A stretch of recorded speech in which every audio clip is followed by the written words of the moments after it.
sobre esse barateamento consumista do ideal de felicidade no mundo moderno, Nietzsche afirmou, em Assim Falou Zaratustra, eu cito: que é o amor? Que é a criação? Que é a nostalgia?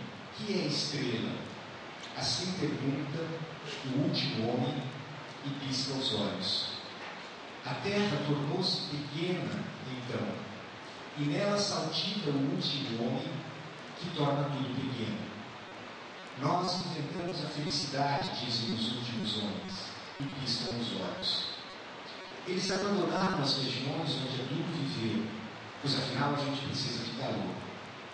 A gente inclusive ama o vizinho e se esfrega nele, pois a gente precisa de calor. Quem ainda quer governar? Quem ainda quer obedecer? Ambas as coisas são muito molestas. Nenhum pastor, um só rebanho. Um pouco de veneno de vez em quando produz sonhos agradáveis. E muito veneno, por fim, para ter uma morte agradável.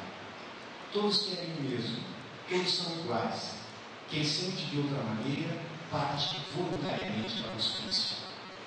Temos o nosso prazerzinho para o dia e o nosso prazerzinho para a noite. Mas nós precisamos da saúde. Nós entendemos a felicidade, dizem os últimos homens, e piscam felicidade. Penso ser oportuno refletir aqui sobre esse personagem Nietzscheano do último homem. Penso ver nele uma paródia da educação moderna e a sua consequente tarefa de formação de caráter.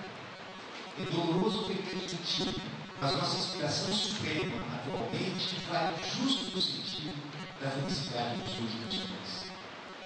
Desse modo, podemos interpretar os fenômenos de transgressão dos padrões éticos e dos códigos jurídicos de convivência civilizada, mesmo os mais violentos, como um mal que resulta dos próprios valores que pautam e ordenam essa convivência.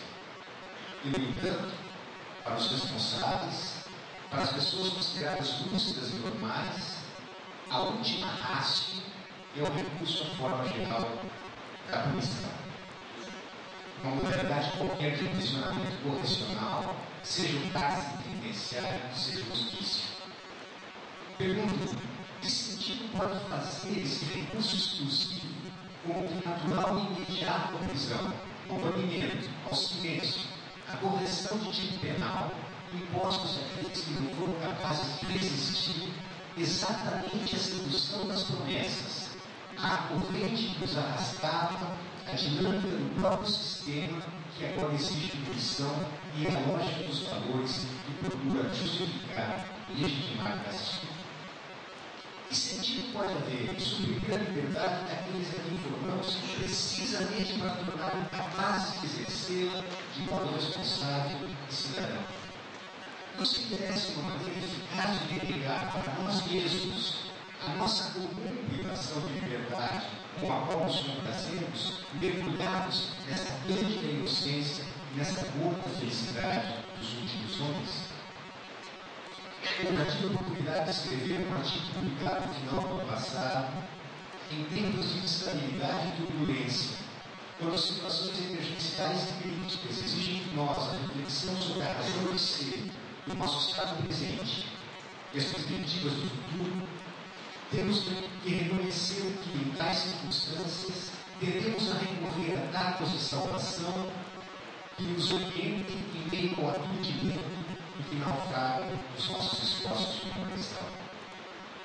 Então, talvez seja o caso de pensar que, justamente porque não podemos mais nos valer de referenciais teóricos e práticos universalmente reconhecidos, ou seja, de conjuntos de valores a que possamos conferir a sentimento humano, justo por isso, temos necessidades de substitutivos que anestesiem a nossa angústia e confortem ilusoriamente a nossa indigente necessidade de certeza e de segurança. Nesse sentido, gostaria de sugerir uma aproximação entre o hedonismo hipertrofiado de nossa sociedade de consumo e as figuras mais puras e simplistas do fundamentalismo.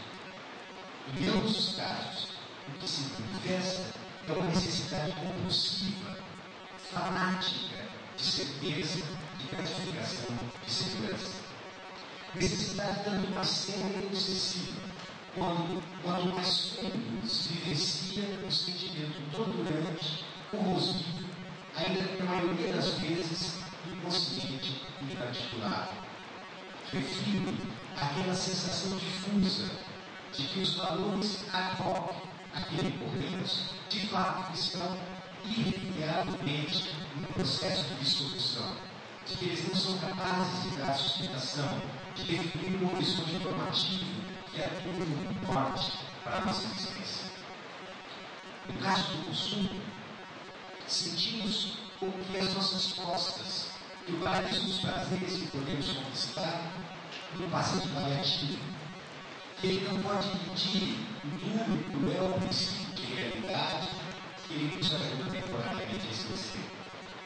Sobretudo sentimos que ele não é real, ou seja, que ele construiu precisamente uma forma de realidade sem temor, sem consistência, um vácuo em que flutuamos permanentemente em busca de um modo seguro, onde possamos miseravelmente entorpecer a nossa angústia, até que impede nos obriga a buscar alguns consumos, eles também, inevitavelmente, nos coração.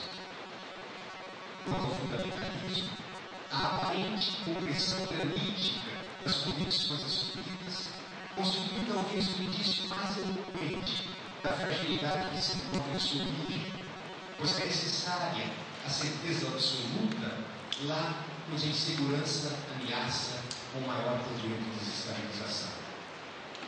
A esse respeito, os fundamentalistas do Oriente Médio, com seu trágico cortejo de sangue e barbárie, fornecem uma ilustração macabra.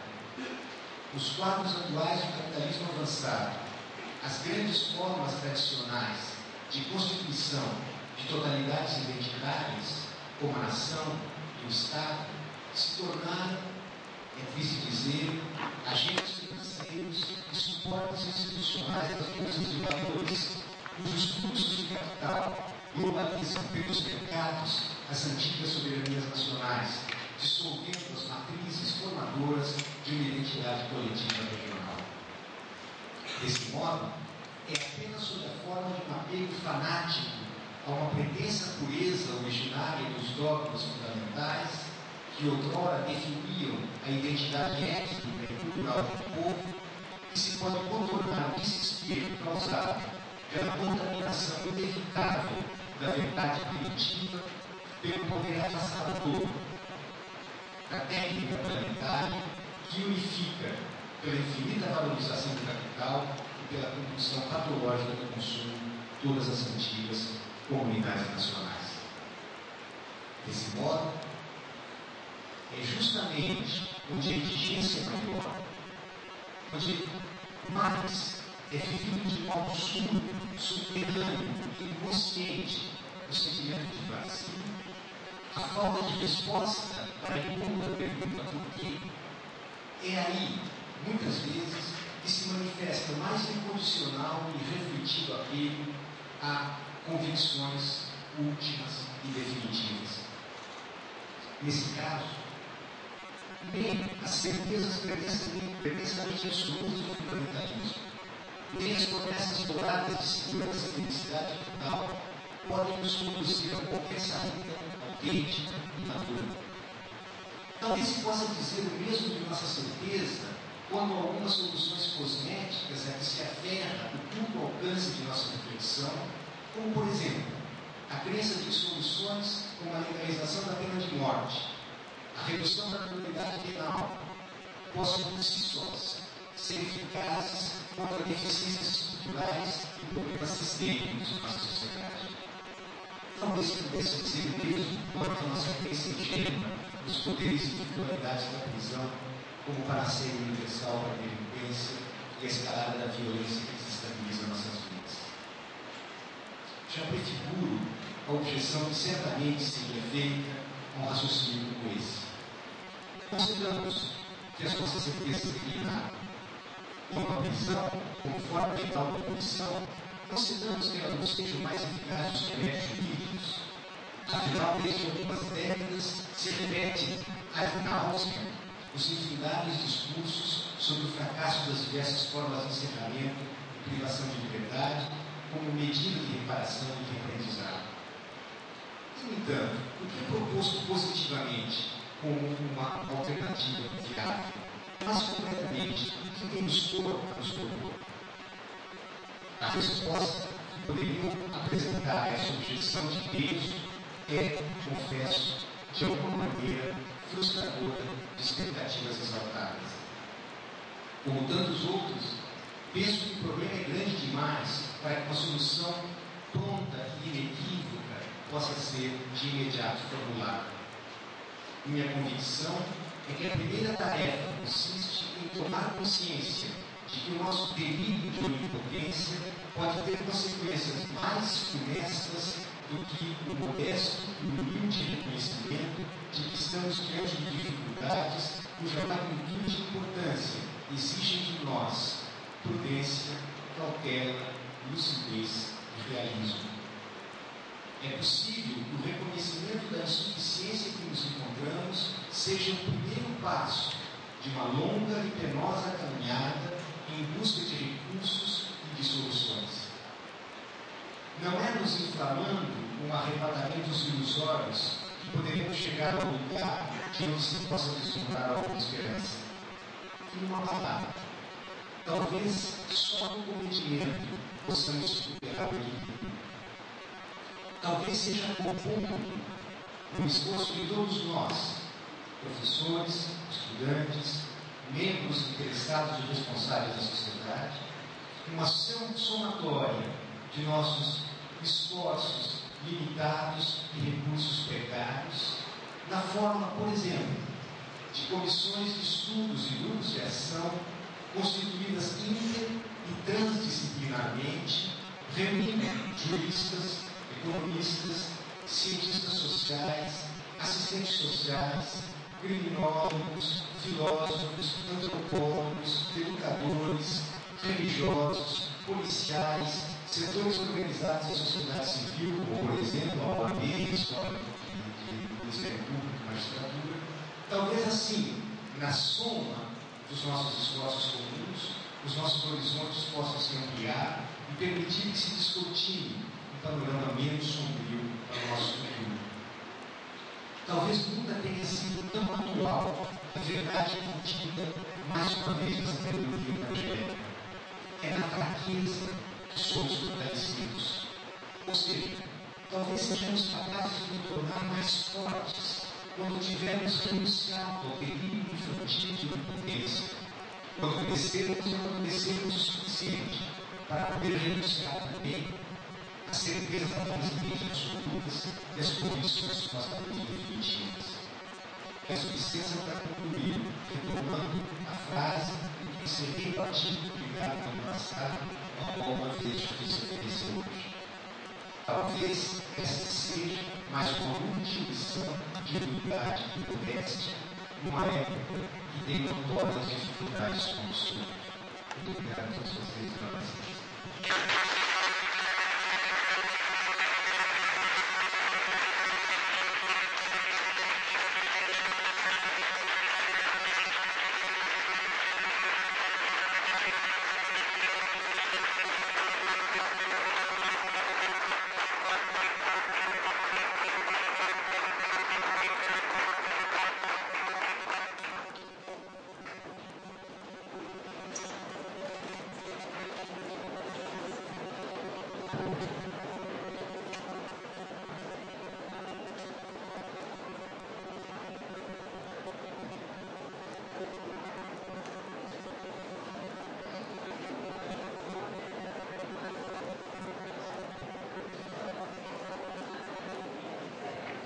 Dando sequência aos nossos trabalhos, nós deixamos aberta a palavra para eventuais questionamentos ao professor doutor Oswaldo Giacometti, doutor do Química de Superior.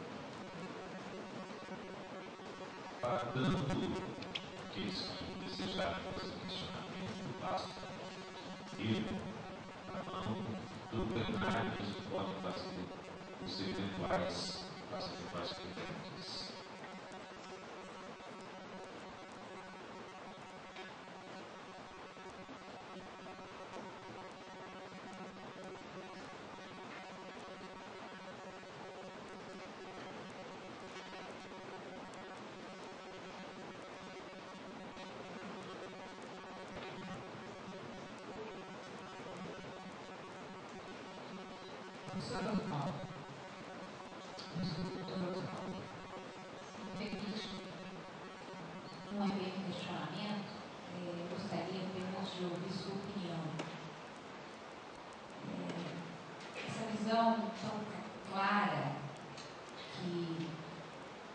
o senhor nos passou a respeito da compreensão do que acontece com os seres humanos, os valores preservados na sociedade.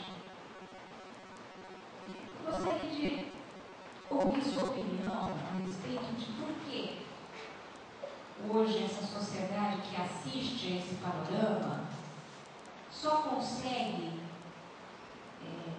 emitir sobre ele o brado da punição. Por quê? Porque praticamente vendo morir todo esse sistema de valores, porque nós assistimos apenas as pessoas pedindo mais punição, mais pena de morte, mais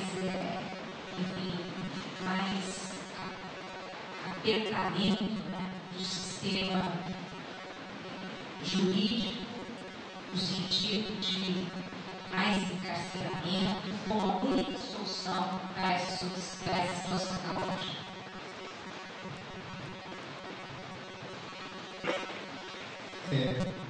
Na minha opinião, essa maneira fundamental de apresentar respostas que se acreditam miraculosas para fazer face a problemas que são esses que a senhora coloca, é mais um sintoma do modo como os nossos horizontes se tornaram estreitos e limitados por força de um processo de formação, de educação, de aprendizagem, que, por assim dizer, se nutre de uma crença, digamos, uma espécie de impotência da capacidade técnica de equacionamento e operacionalização e resolução de problemas. Quando eu falo aqui em técnicas, eu estou me referindo apenas a tecnologias do âmbito das ciências da natureza, eu estou me referindo também às tecnologias políticas, às tecnologias sociais, tecnologias jurídicas. Portanto, sempre uma espécie de movimento possível de tentar resolver tudo como se você pudesse objetivar um certo campo de eventos, de fenômenos, aplicando aí determinados instrumentos e recursos tecnológicos de âmbito, e você tivesse a resolução do problema posto declarado. Se eu fosse permitir formular isso numa única frase, eu diria: trata-se aqui de uma crença fundamental. A crença de que todos os problemas, micro e macro problemas da sociedade, podem ser tecnologicamente equacionados, tecnologicamente resolvidos. Isso não permite nenhum recuo crítico para uma reflexão acerca de valores. Não permite, portanto, que se pondere quais são os valores que são impostos em jogo em determinado conflito. Não se permite, por exemplo, que se multipliquem pontos de vista sobre um mesmo fenômeno, no sentido de enriquecer horizontes, de ampliar perspectivas para poder sim enfrentá-lo de uma maneira, digamos, mais adequada à sua verdadeira complexidade. Basta, para dar um exemplo banal, pensarmos que se multiplicássemos as funções de acordo com os números em que se expressa a demanda delas. Basta imaginarmos que se de fato instituíssemos e aprovássemos a pena de morte, se reduzíssemos os limiares de responsabilidade penal, uma simples pergunta muito evidente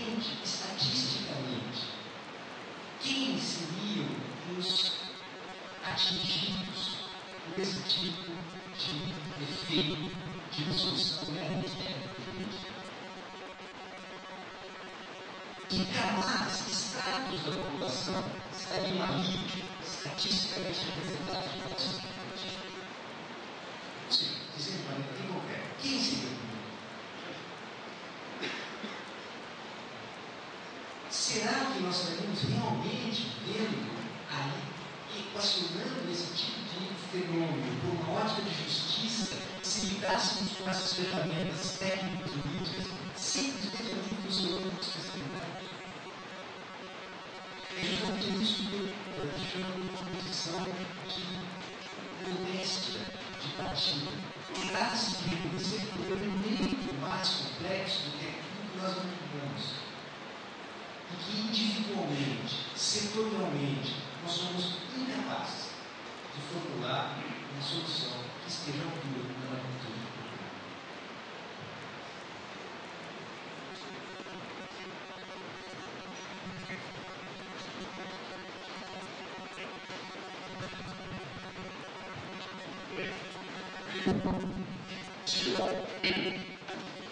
Porque não consegue como natural pela clareza da exposição.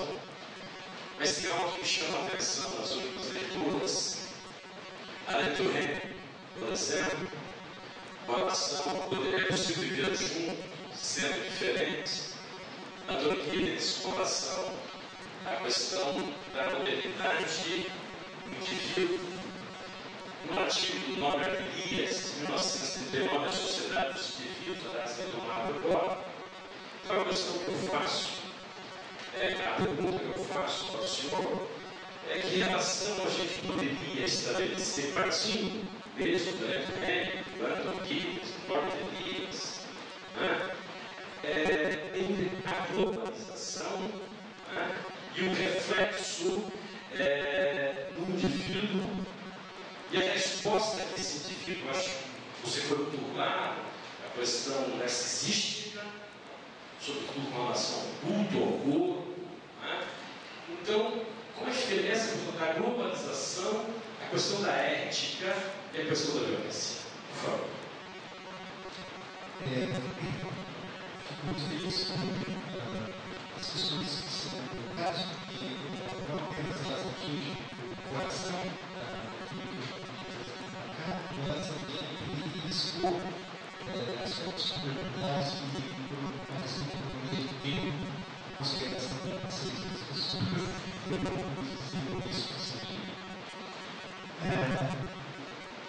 nós trouxe para esse nosso texto jurídico, tratou de formas materiais, figuras mais groseiras, mas há formas muito mais sutis, refinadas, sofisticadas de violência, que são talvez até muito mais perniciosas do que essa explosão falsística da violência cultural. Eu me refiro aqui em relação ao problema da globalização, justamente a essas modalidades sutis de transformação dos nossos modos de percepção e dos nossos sentimentos. Aquilo que eu tempo atrás chamava de informação de relações inteiras. Sei que nós, por vezes, tenhamos instrumentos para resistir.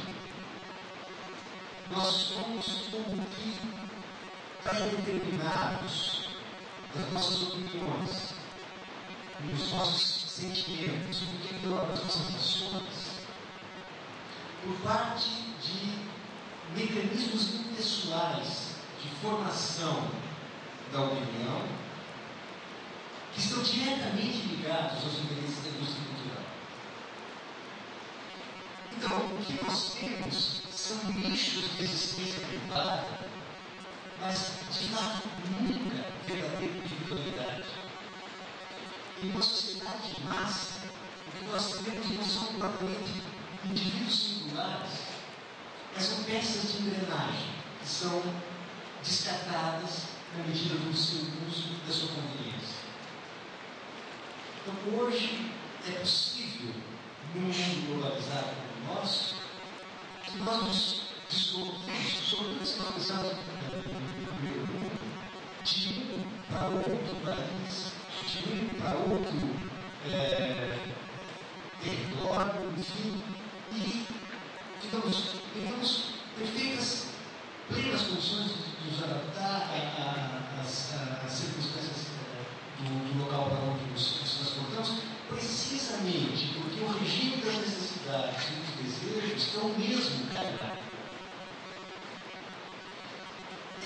Precisamente esse ponto me parece importante perceber que a diferenciação do modo como nós estamos formando as nossas mentalidades, nós estamos justamente preparando para isso.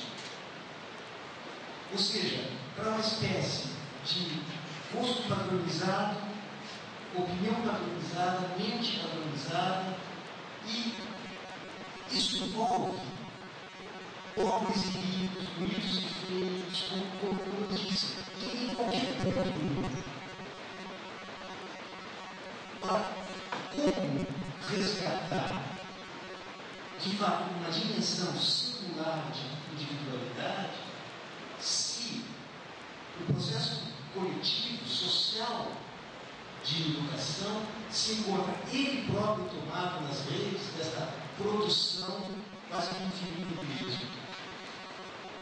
Eu não vejo outra maneira senão criando espaços de resistência.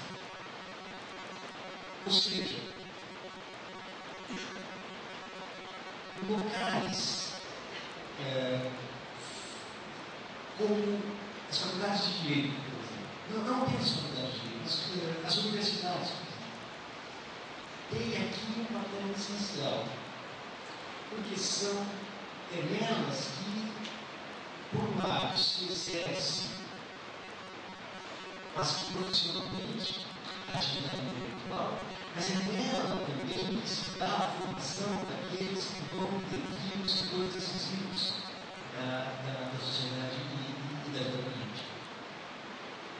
Se nós também orientarmos as nossas metas de acordo com aquilo que nos é exigido como correspondente aos interesses da indústria cultural, nós estaremos formando excelentes técnicos em direito, advogados competentíssimos, promotores, magistrados, mas teremos pedido essencial, isto é, a possibilidade de efetivamente formarmos esses mesmos profissionais que, sem o mínimo defeito da sua competência técnica, fossem também pessoas que tivessem abertas na dimensão da vida ética.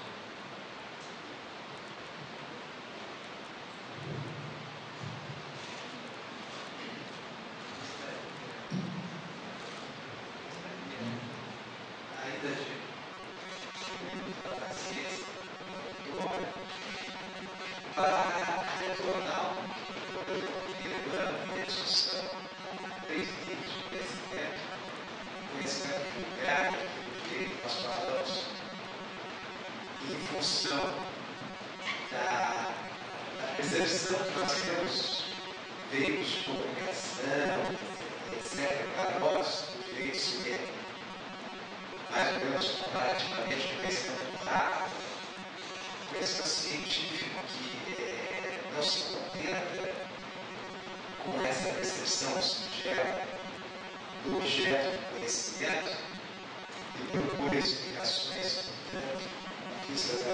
as razões dos acontecimentos, e o conhecimento filosófico, que está num plano muito mais superior, e que de repente, na discussão do Heidegger, da Sânia, nós ficamos, após a fala do Oswaldo, sem as respostas aos inúmeros questionamentos passados, e com a nossa cabeça saindo daqui muito mais complicada do que quando nós entramos.